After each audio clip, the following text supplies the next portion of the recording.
नमस्ते साथीहरु, आज हामी हेर्छौं कसरी हामी आफ्नो कम्प्युटरको म्याक्सिमम र्यामको क्यापासिटी चेक गर्न सक्छौं वा हाम्रो ल्यापटपले कति GB of maximum RAM support गर्न सक्छ त्यो चेक गर्छौं।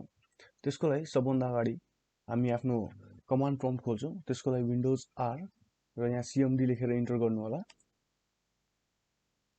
म अलि जुम गरिदिन्छु। अब यहाँ कमान्ड टाइप गर्नु होला wmic स्पेस MEM फिजिकल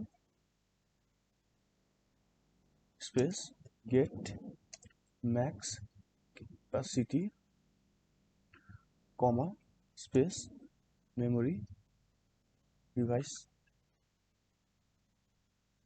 र इन्टर गर्नु होला। हेर्न सक्नुहुन्छ यहाँ मेरो ल्यापटपको म्याक्सिमम र्यामको क्यापासिटी 80 केबी हो र यसमा दुईटा र्यामको स्लट लागेछ भनेर यहाँ डिस्प्ले गरिरहेछ। अब यसलाई जीबी मा ट्रान्सफर गरेर हेर्छौं। यसलाई कपी गर्छु म। अब यहाँ पेस्ट गरिदिन्छु।